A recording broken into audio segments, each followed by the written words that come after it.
So mga ka-Berks, welcome po sa aking vlog at kumusta po kayo? Welcome po sa aking channel, Olan Vlogs po, at magandang araw po sa inyong lahat. Magandang gabi o magandang tanghali man kasama po kayo paning ng mundo ngayon mga ka-Berks.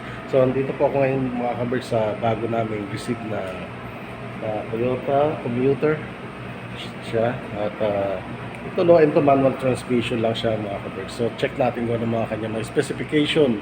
Tara Berks, tayo na!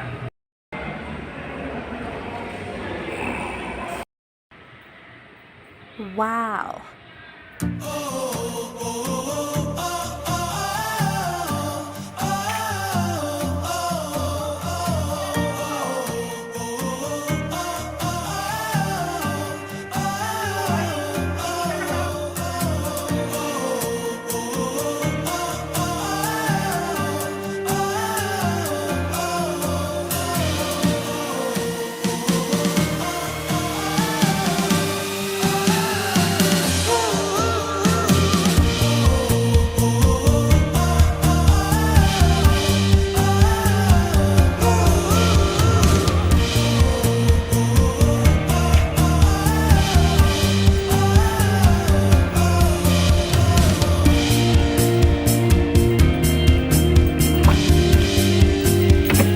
Pumasok tayo mga ka-Berks dito sa loob ng Commuter. Medyo madilim, so ano muna natin mga ka-Berks. So i-start natin siya mga ka-Berks.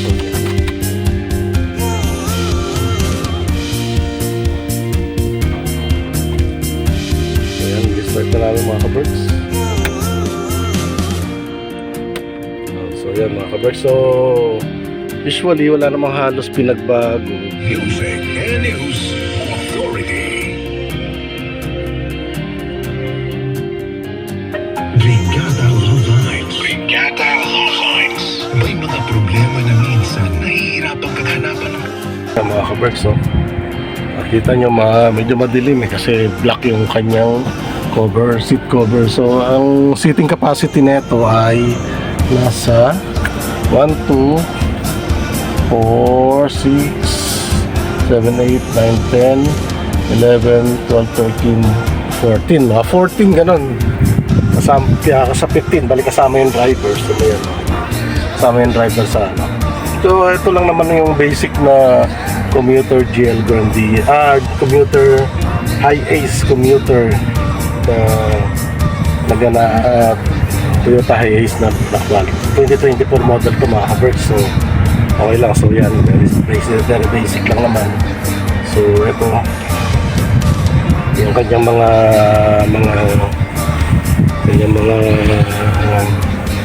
ano dito sa gilid ay made of plastic. Yan, makikita nyo made of plastic siya. So made of plastic. Yung dashboard niya ganda, black na siya, dati white. Yung black din yata, yung una-una kong Grandia. So medyo pinaganda rin nila, pero made of plastic din to mga ka-Berks, hard plastic pero maganda siya. So high quality yung brand, alam niyo basta Toyota, high quality the best. So yan mga ka-Berks, hanggang dito na lang po muna ang aking vlog para dito sa sasakyan ito. God bless po sa inyo lahat at muli po magandang araw po sa inyo lahat, magandang gabi, magandang tanghali, kung saan kayo panig ng mundo, mag-ingat po kayo palagi. God bless po sa inyo lahat. At yan din po, binabati ko rin po yung aking mga friends dyan sa na nasa Holland, si Ma'am Lintik, Ma'am Lintik po, Madam Lintik ko, kumusta po kayo dyan at Merry Christmas Happy New Year po, belated po.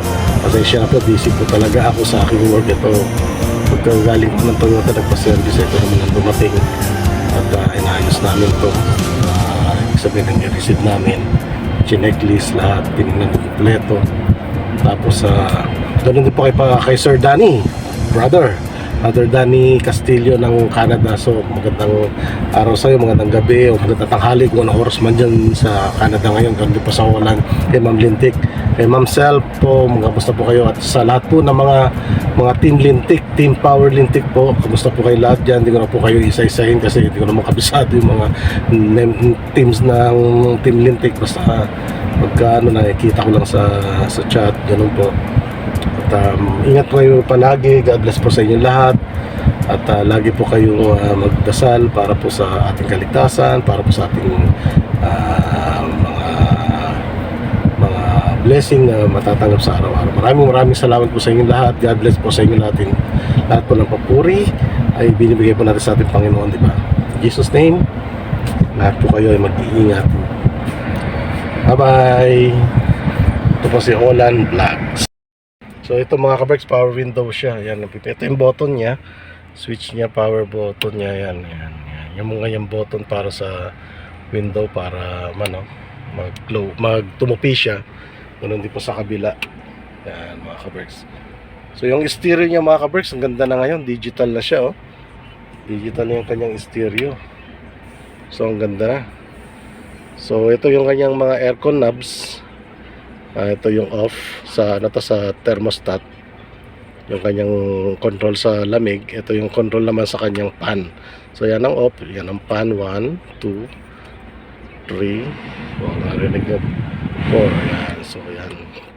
Ito naman yung kanyang setup. Gusto nyo sa may bandang uluhan lang, pantay lang siya. Ito yung setup. Yan. Pagka medyo gusto mong paa at saka uluhan, body, ito. Pagka pababa naman siya, paa lang. Yan. Tsaka ito yung kasama yung sa windshield niya, tsaka sa paa. So ito yung sa likuran niya, yung kanyang sa likod. Siya mga kaberks. So yan lang muna yung setup natin. Ito yung kanyang lamp, light lamp na pala siya, headlamp, ganon. Ilagayan din tayo ng mga shades dito kung ano man mga cards ang pwedeng ilagay dyan. Meron para tayo sa sun visor. Yan, may sun visor siya. So manual transmission siya mga kaberks. Yan, oh. Ang atras niya ay ito, pipindutin nyo ito pagka gusto nyo reverse. Ayan, sa reverse.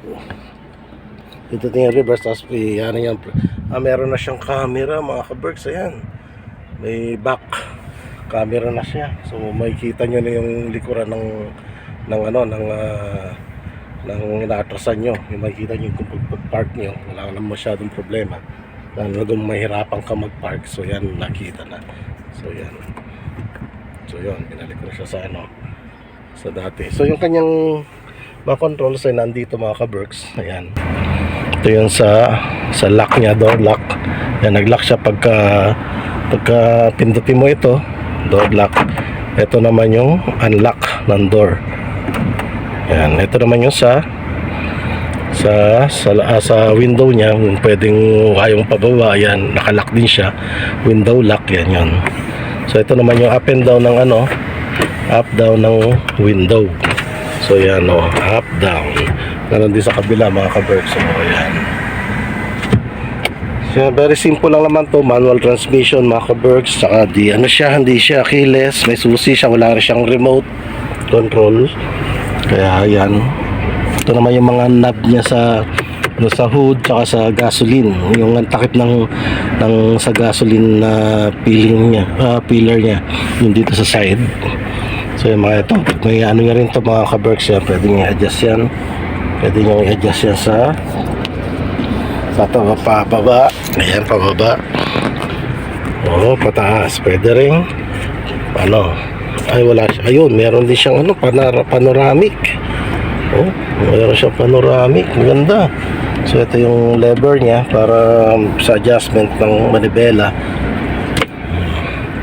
So yung mga basic lang naman to, lang siya, arm brake siya. Ito yung arm brake, ito yung ito yung sa seat belt. So may manual din siya nandito, kompleto. Bali yan mga niya mga kaberks. So